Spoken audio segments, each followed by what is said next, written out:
चलिए इस वीडियो में हम कवर करेंगे salient feature of Indian constitution.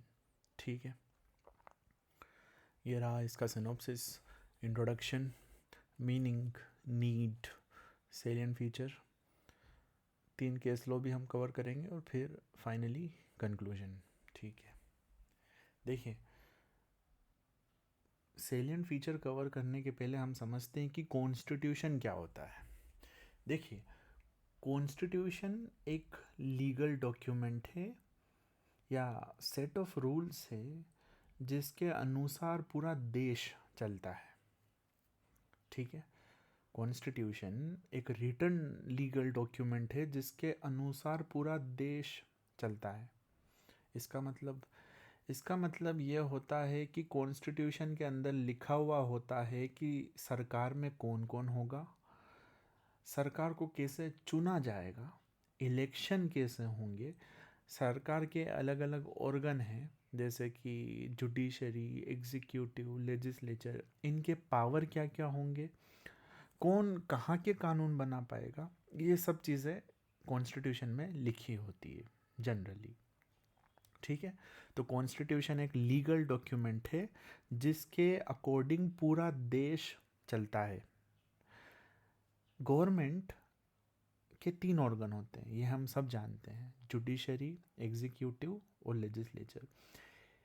ये तीनों को पावर कॉन्स्टिट्यूशन से मिलती है। ठीक है, क्योंकि ये गवर्नमेंट को भी पावर कॉन्स्टिट्यूशन से मिलती है, इसलिए कॉन्स्टिट्यूशन सबसे सुप्रीम होता है हर देश में। ना तो जुडिशरी सुप्रीम है, ना एग्जीक्यूटिव सुप्रीम है, ना लेजिस्लेचर सुप्रीम है। तो मैंने अभी तक आपको 2 बातें बता दी। कॉन्स्टिट्यूशन के अनुसार पूरा देश चलता है। दूसरी बात, कॉन्स्टिट्यूशन सबसे सुप्रीम होता है, सबसे सुप्रीम लॉ होता है। जितने भी स्टेट के ऑर्गन हैं, तीनों ऑर्गन हैं, वो अपनी पावर कॉन्स्टिट्यूशन से डिराइव करते हैं। इसके अलावा कॉन्स्टिट्यूशन में सिटीजन्स को राइट भी दिए जाते हैं, जैसे कि right to equality, liberty, freedom, freedom of religion, freedom of movement, freedom of speech. ये सब कॉन्स्टिट्यूशन ही देता है हर सिटीज़न को। अभी हम इंडियन कॉन्स्टिट्यूशन के कॉन्टेक्स्ट में बात कर रहे हैं। ठीक है, तो अब हम इसको थोड़ा लिख देते हैं ताकि और आसानी हो कि कॉन्स्टिट्यूशन क्या होता है। देखिए कॉन्स्टिट्यूशन एक लीगल डॉक्यूमेंट होता है जिसको हम सेट ऑफ रूल्स भी बोल सकते हैं। Set of rules according to which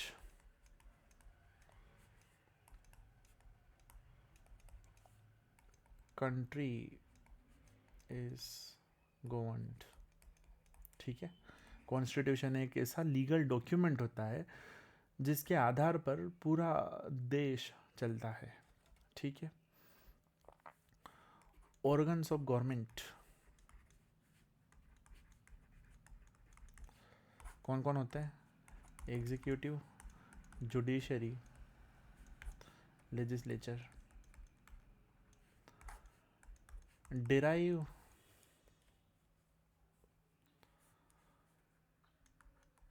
derive their power from constitution। ठीक है, गवर्नमेंट के जो 3 ऑर्गन होते हैं इनका पावर भी कॉन्स्टिट्यूशन से आता है, इसलिए देयरफॉर कॉन्स्टिट्यूशन इज सुप्रीम। ठीक है, तो आपको अगर कोई पूछे कि कॉन्स्टिट्यूशन क्या होता है तो आपको बोलना है कॉन्स्टिट्यूशन एक ऐसा लीगल डॉक्यूमेंट होता है जिसके अनुसार पूरा देश गवर्न होता है। ठीक है, देश की जो सरकार होती है उसके 3 ऑर्गन होते हैं, एग्जीक्यूटिव, जुडिशरी, लेजिस्लेचर। उनके क्या पावर होंगे, उनकी क्या लिमिटेशंस होंगी, ये भी कॉन्स्टिट्यूशन ही डिफाइन करता है। इसलिए कॉन्स्टिट्यूशन सुप्रीम है, ना कि पार्लियामेंट, ना कि जुडिशरी, ना कि लेजिस्लेचर। ठीक है, चलिए with that we will move on to notes. अच्छा, इंडियन कॉन्स्टिट्यूशन जो है वो 26 जनवरी को 1950 में फोर्स में आया था, ठीक है। इसी दिन को हम रिपब्लिक डे की तरह भी मनाते हैं। तो 26 जनवरी 1950 को क्या हुआ था, Indian constitution it came into force and therefore it is celebrated as the Republic Day, ठीक है। बाकी ये बाद में करेंगे हम, आप पढ़ लेना, इसमें कुछ भी खास नहीं है। ये प्रीएम्बल के अंदर ये वैल्यूज़ है जो कि कॉन्स्टिट्यूशन अचीव करना चाहता है, ये हम इसी वीडियो में भी कवर करेंगे और एक नेक्स्ट वीडियो में भी कवर करेंगे। अभी हम देखते हैं कि मीनिंग ऑफ कॉन्स्टिट्यूशन। कॉन्स्टिट्यूशन क्या होता है, एक डॉक्यूमेंट होता है या सिस्टम ऑफ लॉ होता है, जो हमने ऊपर पहले भी डील करा है। It is a legal document. इसके अंदर लिखा रहता है कि सरकारें कैसे बनेगी, जो स्टेट के ऑर्गन हैं, पार्लियामेंट, लेजिस्लेचर, एग्जीक्यूटिव, जुडिशरी, उनका पावर क्या रहेगा, उनके रेस्ट्रिक्शंस क्या रहेंगे, सिटीजन्स के राइट क्या रहेंगे, उनको कैसे प्रोटेक्ट किया जाएगा, सरकारी अथॉरिटी की लिमिटेशंस क्या होगी, ठीक है। तो बेसिकली कॉन्स्टिट्यूशन रूल बुक है फॉर रनिंग ए कंट्री। तो आपको यही डेफिनेशन लिखना है, ठीक है। Constitution is a supreme law of a country, it is a rule book of a country. इसके अंदर ये लिखा होता है कि सरकार कैसे बनेगी, सरकार का कौन हिस्सा होगा, सिटीजन्स के पास क्या राइट अवेलेबल होंगे, अगर वो राइट वायलेट होते हैं तो क्या होगा, क्या रेमेडी होगी, सरकार की पावर के ऊपर क्या लिमिटेशंस होगी, ये सब कुछ लिखा रहता है कॉन्स्टिट्यूशन में जनरली। अच्छा, अब कॉन्स्टिट्यूशन की ज़रूरत क्या है, पहली गवर्नमेंट के पावर को कंट्रोल करने की। देखिए समझिए, सरकार है ना बहुत बहुत बहुत ज़्यादा पावरफुल होती है as compare to a citizen, ठीक है। अब सरकार में तीनों आते हैं, एग्जीक्यूटिव भी आते हैं। एग्जीक्यूटिव बोले तो कलेक्टर, आईपीएस, पुलिस, ये सब एग्जीक्यूटिव में आ जाते हैं। लेजिस्लेचर में बोले तो MPs, member of parliament, member of legislative assembly. तो ये लोगों के पास है ना बहुत पावर होता है एज कंपेयर टू अ साधारण सिटीजन। तो कॉन्स्टिट्यूशन इनके पावर के ऊपर लिमिटेशन इम्पोज करता है। फॉर एग्जांपल, एक पुलिस वाले के पास पावर होता है कि वो किसी को भी अरेस्ट कर ले, ठीक है। अब ये अरेस्ट करने की पावर बहुत सिवियर और बहुत स्ट्रॉन्ग पावर होती है, बट लीगली पुलिस वाला किसी को भी इतनी आसानी से अरेस्ट नहीं कर सकता। क्यों नहीं कर सकता, क्योंकि ऐसा कॉन्स्टिट्यूशन में लिखा है। कॉन्स्टिट्यूशन में आर्टिकल 21 है जो कि बोलता है, no person shall be deprived of his life और personal liberty except according to procedure established by law. इसका मतलब बेसिकली यही है कि यदि आपको किसी को अरेस्ट करना है तो आपको एक प्रॉपर प्रोसीजर फॉलो करना पड़ेगी, जो कि CRPC/BNSS में लिख रखी है, ठीक है। तो बेसिकली कॉन्स्टिट्यूशन का आर्टिकल 21 ये arbitrary exercise of power of government को रोकता है, ठीक है। तो ये पहला पॉइंट हो गया। दूसरा है, ये सिटीजन्स के राइट प्रोटेक्ट करता है, जैसे कि freedom of speech, freedom of life और इक्वलिटी। मान लीजिए कल सरकार ने एक कानून पास कर दिया, पार्लियामेंट ने एक कानून पास कर दिया कि आज के बाद लड़कियां कहीं पर भी नौकरियां नहीं करेगी, सिर्फ और सिर्फ आदमी ही नौकरी करेंगे। मान लीजिए कि ऐसा कानून सरकार ने पास कर दिया, ठीक है। अब अगर ऐसा कानून सरकार ने पास कर दिया तो अब ये चैलेंज होगा सुप्रीम कोर्ट में, और किस बेसिस पे चैलेंज होगा, ये चैलेंज होगा इक्वलिटी के वायलेशन में। देखिए, इंडियन कॉन्स्टिट्यूशन का आर्टिकल 14 बोलता है कि no person, every person, state shall not deny to any person equality before law, ठीक है। ये आर्टिकल 14 बोलता है। तो आर्टिकल 14 इंडियन कॉन्स्टिट्यूशन का बेसिकली ये बोल रहा है कि हर सिटीजन समान है, बट पार्लियामेंट ने लॉ पास कर दिया कि नौकरियां आज से सिर्फ आदमी ही कर पाएंगे, लड़कियां नहीं कर पाएंगी, कोई सी भी नौकरी नहीं कर पाएगी, कॉरपोरेट जॉब भी नहीं कर पाएंगी, टीचिंग भी नहीं कर पाएंगी, नर्स भी नहीं बन पाएंगी। हाइपोथेटिकल एग्जाम्पल के तौर पर हम ले रहे हैं। तो ये कॉन्स्टिट्यूशन अलाउ नहीं करता है, क्योंकि कॉन्स्टिट्यूशन का आर्टिकल 14 बोलता है कि हर सिटीजन इक्वल होता है, ठीक है। तो ये कानून जब सुप्रीम कोर्ट में चैलेंज होगा तो सुप्रीम कोर्ट इसको स्ट्राइक डाउन कर देगी। और किसके पावर से स्ट्राइक डाउन करेगी? कॉन्स्टिट्यूशन के पावर से। ठीक है, सुप्रीम कोर्ट बोलेगी कि जो पार्लियामेंट ने कानून बनाया है वो आर्टिकल 14 को वायलेट करता है, आर्टिकल 14 के विरुद्ध है, इसलिए ये कानून लीगल नहीं है, इसलिए ये कानून वैलिड नहीं है, इसलिए कानून कॉन्स्टिट्यूशनल नहीं है, इसलिए हम इसको नल एंड वॉइड डिक्लेयर कर रहे हैं। ठीक है, तो कॉन्स्टिट्यूशन क्या करता है? गवर्नमेंट के पावर को लिमिट करता है। दूसरा, सिटीजन्स के राइट को प्रोटेक्ट करता है। आप यहाँ पर याद रखिएगा आर्टिकल 14 का example, ladies not allowed to work, ये एग्जाम्पल याद रखना। Police power to arrest not unlimited. चलिए, तीसरा, कॉन्स्टिट्यूशन लॉ एंड ऑर्डर को मेंटेन करता है। लॉ एंड ऑर्डर को नहीं, ऑर्डर को मेंटेन करता है। कॉन्स्टिट्यूशन ने लेजिस्लेचर, एग्जीक्यूटिव और जुडिशरी, इन सबको अपना अपना रोल, अपना अपना फंक्शन, अपना अपना जुरिस्डिक्शन डिफाइन करके दे रखा है। लेजिस्लेचर को बोला है कि भाई तुम कानून बनाओगे, मेक लॉज। एग्जीक्यूटिव को बोला है कि तुम कानून को इम्प्लीमेंट करोगे, इसमें आते हैं सिविल सर्वेंट्स। जुडिशरी को बोला है कि कभी भी अगर कानून को इम्प्लीमेंटेशन करने में दिक्कत आए या कोई भी सिटीज़न को समस्या हो तो आप उसको सुनोगे। ठीक है, तो जुडिशरी बेसिकली इंटरप्रिटेशन करती है लॉ का। इंटरप्रिटेशन का मतलब होता है कि मान लीजिए एक लॉ इनेक्ट कर दिया पार्लियामेंट ने, अब उसमें कन्फ्यूजन आ रहा है कि इसका मतलब क्या है, तो वो जुडिशरी बताती है कि उसका मतलब क्या है। ठीक है, फ्लेक्सिबिलिटी वही है कि कॉन्स्टिट्यूशन सभी को अपने अपने पावर डिफाइन करके दे रहा है, तीनों ऑर्गन को, ताकि वो अच्छे से कोऑर्डिनेटली फंक्शन कर सके और एक अच्छी गवर्नेंस दे सके। चलिए, तो ये तो हमने बेसिक पढ़ लिया कॉन्स्टिट्यूशन का। Now we will come to the body, that is the salient feature of the Indian constitution. देखिए, इंडियन कॉन्स्टिट्यूशन दुनिया का सबसे लंबा लिखित कॉन्स्टिट्यूशन है। ठीक है, जब ये ओरिजिनली इनेक्ट हुआ था तो इसके अंदर 395 आर्टिकल्स थे और 8 शेड्यूल्स थे। अब लगभग 470 आर्टिकल्स हो चुके हैं और 12 शेड्यूल्स हो चुके हैं। ठीक है, अब अच्छा, आर्टिकल्स में लिखा हुआ होता है, बहुत सारी चीज़ें लिखी हुई होती है कि राइट्स क्या है, गवर्नमेंट कैसे इलेक्ट होगी, प्रेसिडेंट के पावर क्या है, गवर्नर के पावर क्या है, एक्सेट्रा। शेड्यूल्स में बेसिकली लिस्ट होती है। फॉर एग्जांपल,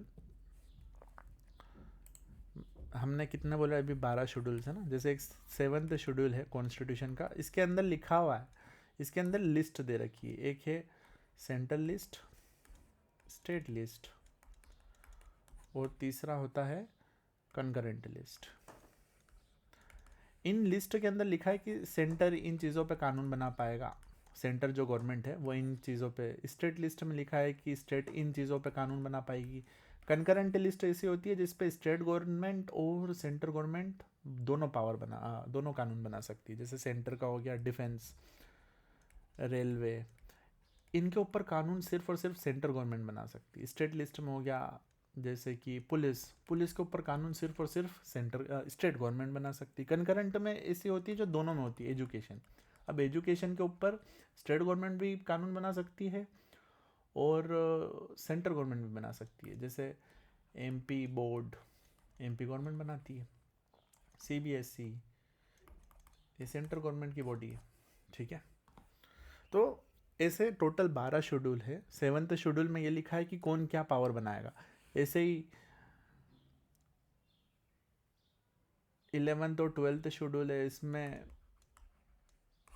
लोकल बॉडीज़ की पावर डिफाइन कर रखी है। ठीक है, ये इतना अभी आपको इस आंसर में तो लिखने की ज़रूरत नहीं पड़ेगी, बट फिर भी मैं आपको बता रहा हूँ कि कॉन्स्टिट्यूशन में बेसिकली 2 चीज़ें होती है, आर्टिकल्स और शेड्यूल्स। आर्टिकल्स में बहुत सारी चीज़ें डिफाइन होती है, शेड्यूल्स में बेसिकली लिस्ट होती है कि जैसे 7th शेड्यूल में कौन कहाँ पर कानून बना पाएगा, XYZ। अच्छा, अब हमने क्या बोला कि जो इंडियन कॉन्स्टिट्यूशन है ये पहली बात तो एक रिटन है और ये लेंदीएस्ट है, मतलब सबसे बड़ा है। ऐसा क्यों? क्योंकि समझिए, इंडिया की पॉपुलेशन बहुत बड़ी है और इंडिया की डाइवर्सिटी भी उतनी ही बड़ी है। इंडिया में बहुत अलग अलग प्रकार के धर्म के लोग रहते हैं। इंडिया में बहुत अलग अलग प्रकार की कास्ट के लोग रहते हैं। इंडिया में बहुत अलग अलग प्रकार की भाषाएं भी बोली जाती है।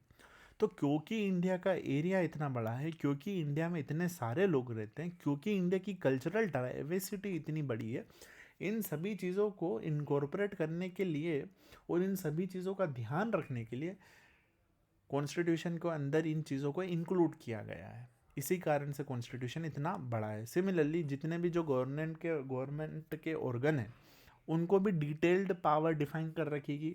सुप्रीम कोर्ट की पावर ये है XYZ, पार्लियामेंट की पावर है XYZ, और एग्जीक्यूटिव की पावर है ABCD। ठीक है। सिमिलरली कुछ स्टेट्स होती है जो कि बैकवर्ड है, जहाँ पर बैकवर्ड पीपल रहते हैं, जैसे कि tribal areas of Assam, Nagaland, तो उनके लिए अलग प्रोविजन दे रखी है, वो भी कॉन्स्टिट्यूशन में इंक्लूडेड है। और फिर फंडामेंटल राइट और DPS पे तो है ही सही। इन्हीं सभी चीज़ों की वजह से इंडियन कॉन्स्टिट्यूशन इतना लेंदी है, इतना बड़ा है, दुनिया का सबसे बड़ा कॉन्स्टिट्यूशन है, क्योंकि हमने बहुत सारी चीज़ें इंक्लूड कर रखी है उसमें। ठीक है। सुप्रीमेसी ऑफ द कॉन्स्टिट्यूशन, ये हमने पहले भी पढ़ा था कि जो इंडियन कॉन्स्टिट्यूशन है ये सुप्रीम है। इसका मतलब क्या होता है कि एग्जीक्यूटिव, लेजिस्लेचर, एग्जीक्यूटिव, जुडिशरी, ये सब अपना पावर कॉन्स्टिट्यूशन से डिराइव कर रहे हैं। ठीक है। इसका मतलब ये है कि लेजिस्लेचर, एग्जीक्यूटिव, जुडिशरी कोई भी ऐसा काम नहीं कर सकते, कोई भी ऐसा कानून पास नहीं कर सकते, कोई भी ऐसा कानून नहीं बना सकते जो कॉन्स्टिट्यूशन के खिलाफ जाए या कॉन्स्टिट्यूशन को वायलेट करे। वही आर्टिकल 14 वाला एग्जाम्पल, पार्लियामेंट ने लॉ बना दिया कि आज के बाद स्त्रियां किसी भी जगह पर काम नहीं करेगी। ये कॉन्स्टिट्यूशन के आर्टिकल 14 के विरुद्ध है।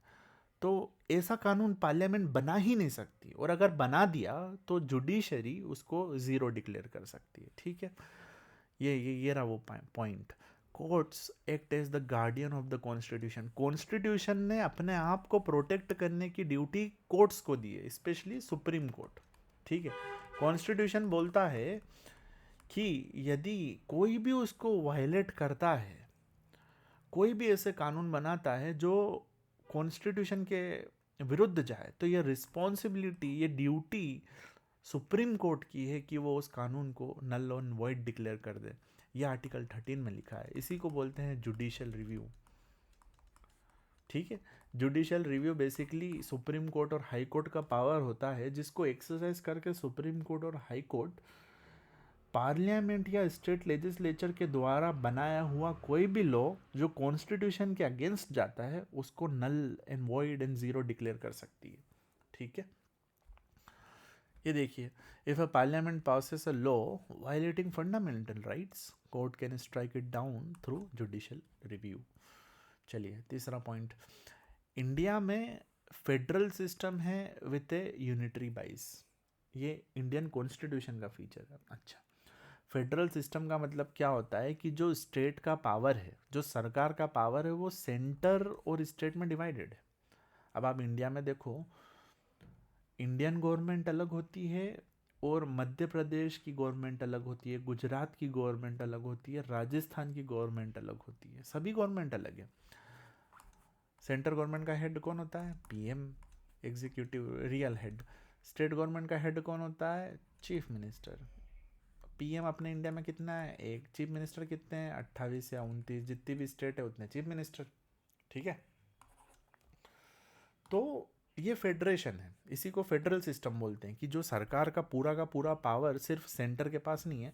सेंटर को बोल रखा है कि भाई इस एरिया में तुम कानून बनाओगे, जो कि 7th शेड्यूल में लिखा हुआ है। ये भी यही लिखा हुआ है, ये एक आर्टिकल 245 में भी लिखा हुआ है और 7th शेड्यूल में भी लिखा हुआ है, ये वाली पॉइंट, कि सेंटर इस पॉइंट पे इस सब्जेक्ट मैटर पे कानून बनाएगी और स्टेट इन सब्जेक्ट मैटर पे कानून बनाएंगी। ठीक है। तो फेडरल फीचर क्या है इंडियन कॉन्स्टिट्यूशन में?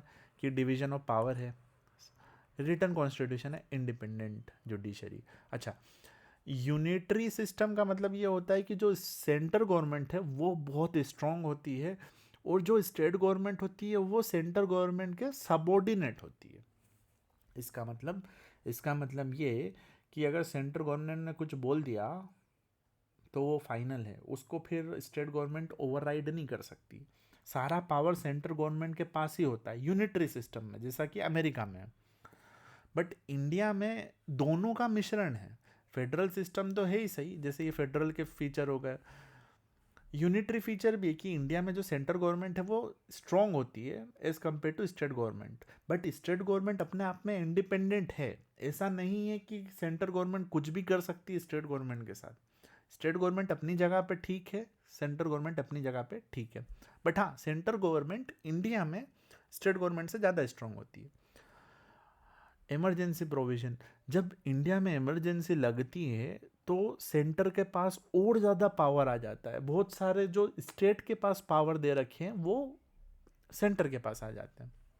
ठीक है, सिंगल कॉन्स्टिट्यूशन, पूरा भारत का एक ही कॉन्स्टिट्यूशन है, ऐसा नहीं है कि मध्य प्रदेश का अलग है, गुजरात का अलग है।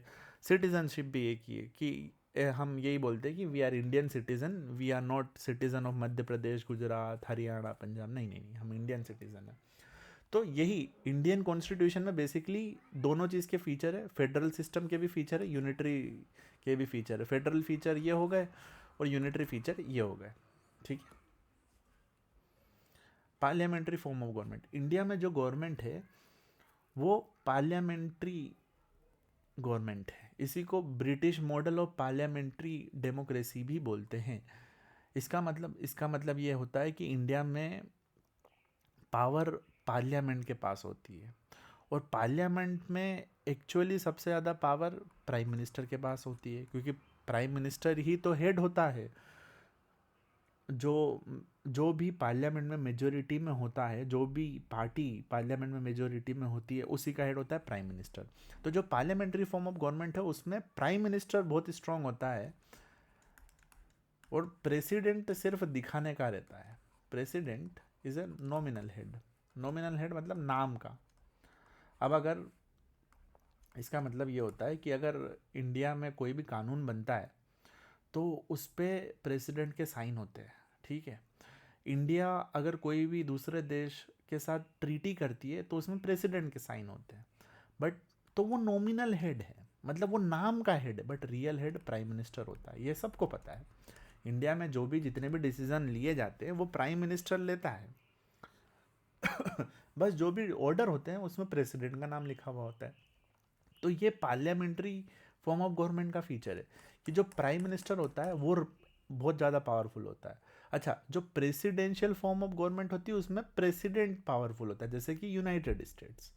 यूनाइटेड स्टेट में प्रेसिडेंट के पास बहुत सारे पावर होते हैं, सबसे स्ट्रॉन्गेस्ट इंटिटी वही होता है। ठीक है। तो इंडिया में पार्लियामेंट्री फॉर्म ऑफ गवर्नमेंट है जिसमें प्रेसिडेंट नॉमिनल हेड होता है, नाम का हेड होता है। एक्चुअल हेड होता है प्राइम मिनिस्टर, जो कि आता है उस पार्टी से जिसकी पार्लियामेंट में मेजोरिटी है। ठीक है। और जो भी काउंसिल ऑफ मिनिस्टर होती है, काउंसिल ऑफ मिनिस्टर में क्या होता है, काउंसिल ऑफ मिनिस्टर बोले तो prime minister plus his ministers. एक प्राइम मिनिस्टर होता है और उसके जितने भी मिनिस्टर्स होते हैं वो काउंसिल ऑफ मिनिस्टर बनाते हैं। ठीक है। तो काउंसिल ऑफ मिनिस्टर लोकसभा को रिस्पॉन्सिबल होती है, मतलब कि लोकसभा इनसे क्वेश्चन पूछ सकती है कि तुमने कानून कैसा बनाया ये। और अगर लोकसभा में इनकी मेजोरिटी ख़त्म हो गई तो सरकार अपने आप गिर जाती है। यही होता है पार्लियामेंट्री फॉर्म ऑफ गवर्नमेंट। ठीक है। इंडियन कॉन्स्टिट्यूशन में सिटीजन्स को बहुत सारे फंडामेंटल राइट्स दे रखे हैं। इक्वलिटी के राइट, फ्रीडम के right, right against exploitation, right to freedom of religion, cultural right, educational right, right to constitutional remedies. ये सब चीज़ें हम अगली वीडियो में, आने वाली वीडियो में डिटेल में कवर करेंगे। सिमिलरली इंडियन कॉन्स्टिट्यूशन में DPSPs होते हैं, directive principle of state policy. इनका मतलब होता है, ये बेसिकली गाइडलाइंस होती है जो कि सरकार को फॉलो करना पड़ती है जब वो कानून बनाती है। ठीक है। DPSP में कॉन्स्टिट्यूशन में लिखे हुए हैं, उसमें यह लिखा हुआ है कि बेसिकली वो गाइडलाइंस है। सरकार जब भी सरकार को कोई भी कानून बनाना होता है तो वो देखती है कि DPSP में क्या लिखा है। ठीक है। For example, equal pay for equal work, या डीपीएसपी है, promotion of public health, free legal aid, ये सब डीपीएसपी का पार्ट था। इसके परसुएंस में फिर इक्वल रिम्यूनरेशन एक्ट पास किया गया, लीगल सर्विस एक्ट पास किया गया, पब्लिक हेल्थ के लिए भी बहुत सारे एक्ट पास किए गए, ठीक है। तो डीपीएसपी में बेसिकली बहुत सारी प्रिंसिपल लिख दिए थे कॉन्स्टिट्यूशनल फोर फादर ने कॉन्स्टिट्यूशन के अंदर पार्ट 4 में, और ये बोला था कि सरकारों को कि जब भी आप कानून बनाओ तो इनको देख के बनाओ, ठीक है। इंडिपेंडेंट जुडिशरी, हमने अभी भी ये बात करी कि जो इंडिया की जुडिशरी है वो इंडिपेंडेंट है एग्जीक्यूटिव और लेजिस्लेचर से। लेजिस्लेचर, पार्लियामेंट या एग्जीक्यूटिव जुडिशरी को अपॉइंट नहीं करते। फर्दर जुडिशरी के पास आर्टिकल 13 में जुडिशियल रिव्यू का पावर है, जिससे वो एग्जीक्यूटिव या लेजिस्लेचर कोई भी ऐसा एक्ट करे जो संविधान के अगेंस्ट जाए, उसको नल और ज़ीरो डिक्लेयर कर सकती है, ठीक है।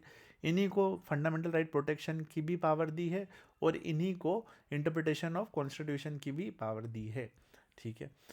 8th, Indian constitution secular state establish करता है।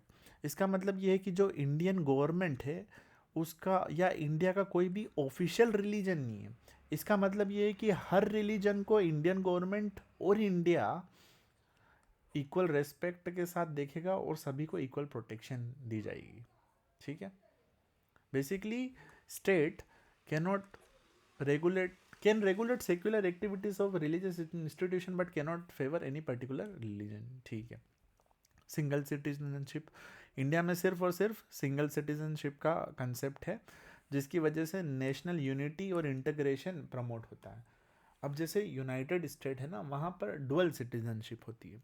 एक आपकी सिटीजनशिप होती है पूरे यूनाइटेड स्टेट्स की, एक होती है आपकी स्टेट की। जैसे फॉर एग्जांपल इंडिया में क्या क्या है, मध्य प्रदेश, राजस्थान, गुजरात, पंजाब। ऐसे ही अमेरिका में है न्यूयॉर्क, कैलिफोर्निया। तो अमेरिका, यूनाइटेड स्टेट्स में यूनाइटेड स्टेट्स की एक सिटीजनशिप अलग होती है और कैलिफोर्निया की सिटीजनशिप अलग होती है, ठीक है। इंडिया में ऐसा नहीं है, इंडिया में सिर्फ और सिर्फ एक है। ऐसा क्यों? क्योंकि एकता का भाव बना रहे, लोगों में जुड़ाव हो, ना कि अलग होने की टेंडेंसी बढ़े। यूनिवर्सल अडल्ट फ्रेंचाइज, इंडिया में हर सिटीजन के पास राइट टू वोट है, irrespective of caste, religion, gender, economic status. सिर्फ आपको 18+ होना चाहिए, आर्टिकल 324 में लिखा है ये, या 326, चेक कर लेना एक बार आप।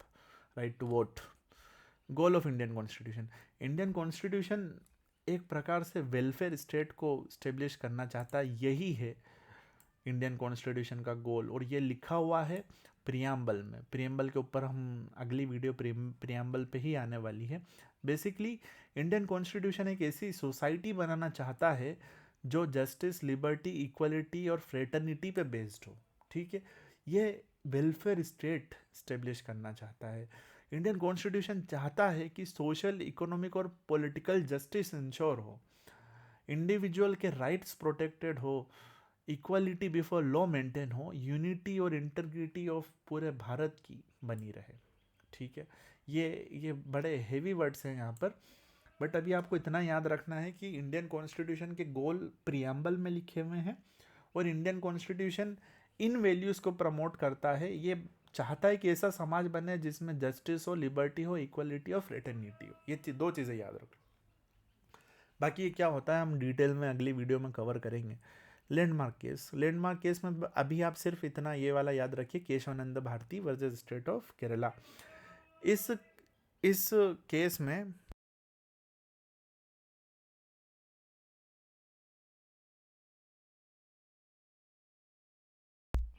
देखिए बेसिक स्ट्रक्चर डॉक्ट्राइन, ठीक है। केशवानंद भारती केस में सुप्रीम कोर्ट ने basic structure doctrine laid down की थी। इसका मतलब होता है बेसिकली कि पार्लियामेंट इंडियन कॉन्स्टिट्यूशन का कोई भी हिस्से को अमेंड कर सकता है एज लॉन्ग एज वो कॉन्स्टिट्यूशन के बेसिक स्ट्रक्चर को डिस्ट्रॉय ना करें, ठीक है। और आसान शब्दों में देखिए, जो कॉन्स्टिट्यूशन होता है वो लिविंग डॉक्यूमेंट होता है। इसका मतलब वो टाइम के साथ इवॉल्व होता है और चेंज होता है। ये चेंजेस कौन करता है? ये चेंजेस करता है parliament, Indian parliament, Lok Sabha plus Rajya Sabha, ठीक है। अब ये पावर कॉन्स्टिट्यूशन में आर्टिकल 358 में कॉन्स्टिट्यूशन खुद ये पावर पार्लियामेंट को देता है। कॉन्स्टिट्यूशन बोलता है कि पार्लियामेंट कॉन्स्टिट्यूशन को चेंज कर सकती है जैसे कि टाइम की रिक्वायरमेंट हो, ठीक है। अब इसका मतलब तो ये हो गया, अगर पार्लियामेंट कॉन्स्टिट्यूशन को चेंज कर सकती है तो इसका मतलब तो ये हो गया कि पार्लियामेंट कुछ भी चेंज कर सकती है। बट इस केस में सुप्रीम कोर्ट ने बोला कि हाँ, पार्लियामेंट के पास अधिकार है कॉन्स्टिट्यूशन में अमेंडमेंट करने का, बट पार्लियामेंट ऐसे अमेंडमेंट नहीं कर सकती जिससे कॉन्स्टिट्यूशन के बेसिक फीचर डिस्ट्रॉय हो जाए, ठीक है। बाकी इसी को बोलते हैं बेसिक स्ट्रक्चर।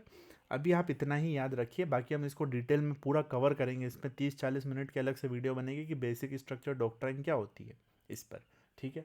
अभी आप ये याद रखिए, केशवानंद भारती केस था, इसके अंदर सुप्रीम कोर्ट ने बेसिक स्ट्रक्चर डॉक्ट्राइन बनाई, जिसका मतलब होता है कि parliament can not amend the basic structure of the constitution.